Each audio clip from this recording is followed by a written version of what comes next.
അദ്ദേഹം ഖുർആനിലെ ഒരു സൂക്തം ഓതുകയാണ് ചെയ്യുന്നത്.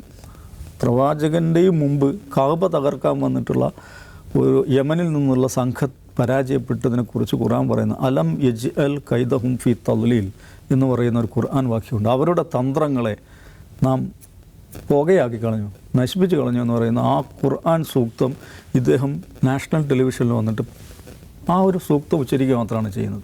ഇറാനിയൻ നാഷണൽ റെസിലൻസ് എന്ന് പറയുന്ന ഒരു കാഴ്ചപ്പാടല്ല, അതിനകത്ത് ഒരു വലിയ അവർക്ക് ശക്തി സ്രോതസ്സായിട്ടുള്ളൊരു സംഭവമാണ്. അവരതിനെക്കുറിച്ച് വിചാരിക്കുന്നത് ദൈവികമായ ഇടപെടലുണ്ടായി എന്നുള്ളതാണ്. അപ്പോൾ അങ്ങനെ അത് സംഭവിക്കുന്ന 80-ലാണെന്ന് ഓർക്കുക. അമേരിക്കൻ എംബസി സീജ് എന്ന് പറഞ്ഞ സംഭവമുണ്ട്. ടെഹ്റാനിലെ അമേരിക്കൻ എംബസി ഈ വിപ്ലവകാരികളായിട്ടുള്ള വിദ്യാർത്ഥികൾ, ടെഹ്റാൻ യൂണിവേഴ്സിറ്റിയിലെ വിദ്യാർത്ഥികൾ ഉപരോധിക്കുകയാണ്. 444 ദിവസമാണ് ഉപരോധിക്കുന്നത്. 444 ദിവസം. ആ ഉപരോധം അവസാനിപ്പിക്കാനും അവിടെ കുടിയിരിക്കുന്ന 50-ലേറെ അമേരിക്കൻ പൗരന്മാരെ, എംബസി ഉദ്യോഗസ്ഥന്മാരെ രക്ഷപ്പെടുത്താനും ഈ ദിവസങ്ങളിലെല്ലാം അമേരിക്ക ശ്രമിക്കുന്നുണ്ട്.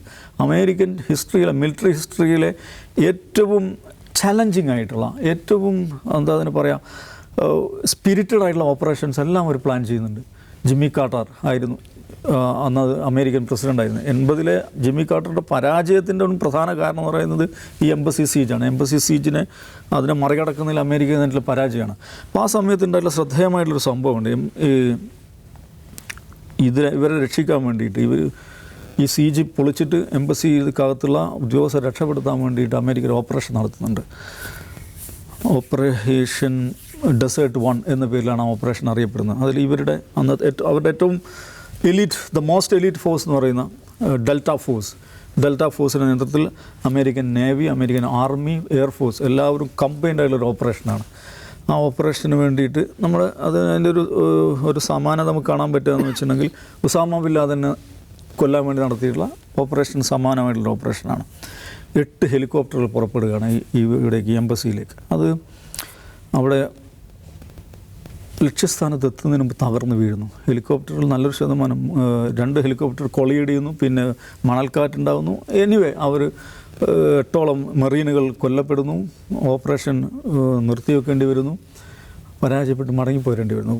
പിന്നെ ഹെലികോപ്റ്ററുകൾ ഈ മരുഭൂമിയിൽ ഈ സംഘത്തിൽപ്പെട്ട ഏതാണ്ട് എല്ലാ ഹെലികോപ്റ്ററും തകരുകയോ മരുഭൂമിയിൽ അവിടെ നിശ്ചലമാവുകയൊക്കെ ചെയ്ത സംഭവം ഉണ്ടായി. ആ സംഭവം അങ്ങനൊരു സംഭവം ഉണ്ടായതിന് ശേഷമാണ് ഇറാനിയൻ നേതൃത്വം പോലും അറിയുന്നത് ഇങ്ങനൊരു സംഭവം ഉണ്ടായിട്ട്, ഇങ്ങനൊരു ഓപ്പറേഷൻ നടക്കുമായിരുന്നു, അത് വഴിയെ ഇങ്ങനെ സംഭവിച്ചിട്ടുണ്ട്. അന്ന് ഇമാം ഖുമൈനി നാഷണൽ ടെലിവിഷനിൽ പ്രത്യക്ഷപ്പെട്ടിട്ടൊരു ഒറ്റ കാര്യമാണ് അദ്ദേഹം പറയുന്നത്. ചരിത്രമാണ് ഇറാൻ. അന്നത്തെ ആ ഹെലികോപ്റ്ററുകൾ ഇന്ന് ടെഹ്റാനിലെ വാർ മ്യൂസിയത്തിൽ ഇപ്പോഴും പ്രദർശിപ്പിച്ച് വെച്ചിട്ടുണ്ട്, അന്ന് തകർക്കപ്പെട്ട ഹെലികോപ്റ്ററുകൾ. അദ്ദേഹം ഖുർആനിലെ ഒരു സൂക്തം ഓതുകയാണ് ചെയ്യുന്നത്.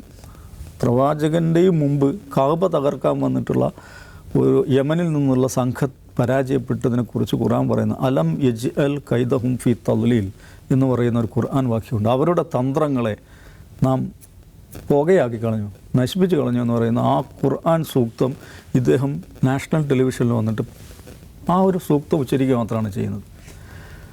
അത് ഈ ഇറാനിയൻ അവരുടെ ഒരു മെമ്മറിയിലെ ഇറാനിയൻ നാഷണൽ റെസിലൻസ് എന്ന് പറയുന്ന ഒരു കാഴ്ചപ്പാടല്ല, അതിനകത്ത് ഒരു വലിയ അവർക്ക് ശക്തി സ്രോതസ്സായിട്ടുള്ളൊരു സംഭവമാണ്. അവരതിനെക്കുറിച്ച് വിചാരിക്കുന്നത് ദൈവികമായ ഇടപെടലുണ്ടായി എന്നുള്ളതാണ്. അപ്പോൾ അങ്ങനെ അത് സംഭവിക്കുന്ന 80-ലാണെന്ന് ഓർക്കണം. വിപ്ലവം നടന്ന് തൊട്ടടുത്ത വർഷം.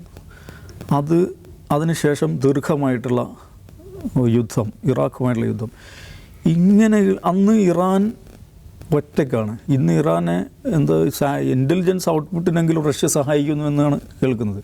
അന്ന് ഇറാൻ എന്ന് പറഞ്ഞാൽ സമ്പൂർണ്ണമായി ഒറ്റയ്ക്കാണ്. ഒരാൾ പോലും, അന്ന് ശീതയുദ്ധം നടക്കുന്ന കാലമാണ്. ഈ അമേരിക്കൻ ആക്സസ് ഉണ്ട്, ഇപ്പുറത്തെ സോവിയറ്റ് ആക്സസ് ഉണ്ട്. ഒരു ഭാഗത്തു നിന്ന് ഒരു സഹായം ലഭിക്കാതെ ഒരു ഇൻഫൻറ്റൈൽ പീരിയഡിലുള്ളൊരു രാജ്യം, അതിനെ മറികടന്ന ഒരനുഭവമുണ്ട്. ആ അനുഭവത്തിലൂടെ കടന്നു വന്നവരാണ് ഈ അലി ഖാംനെയെ പോലുള്ള ലീഡർഷിപ്പ് തന്നെ. അന്ന് ഈ അലി ഖാംനെ ഫ്രണ്ട് ലൈനിൽ പോയി യുദ്ധം ചെയ്ത മനുഷ്യനാണ്. അദ്ദേഹം ഒരു പൊളിറ്റിക്കൽ ലീഡറായിരിക്കുമ്പോൾ തന്നെ ഒരു മിലിറ്ററി ലീഡറും കൂടിയാണ്.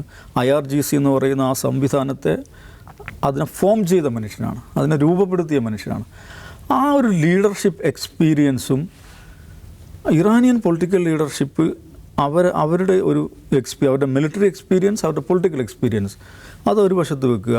ഇന്നത്തെ അമേരിക്കൻ ഭരണകൂടത്തിൻ്റെ ട്രംപിൻ്റെ പൊളിറ്റിക്കൽ എക്സ്പീരിയൻസ് ഇത് വളരെ പ്രധാനമാണല്ലോ.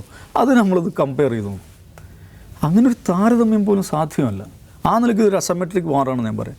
യുദ്ധം എന്ന് പറഞ്ഞാൽ കുറേ ആയുധങ്ങൾ, മിലിറ്ററി അസറ്റ്, കുറേ മിലിറ്ററി ഹാർഡ്വെയർ, അത് വെച്ചൊരു കളി മാത്രമല്ല. പൊളിറ്റിക്കൽ ഐഡിയോളജി അതിന് വളരെ പ്രധാനമാണ്. സൊസൈറ്റിയുടെ സ്ട്രക്ചർ അതിന് പ്രധാനമാണ്. അവരുടെ സ്പിരിറ്റ് അതിൽ പ്രധാനമാണ്. ഇങ്ങനെ അവരുടെ മൊറയിൽ പ്രധാനം, ഇങ്ങനെ പല ഘടകങ്ങളുണ്ട്. ആ നിലയ്ക്ക് നോക്കുമ്പോൾ പരാജയപ്പെടുത്താൻ പറ്റുന്ന ഒരു സമൂഹമേ അല്ല ഇറാൻ സമൂഹം എന്ന് പറയുന്നത്.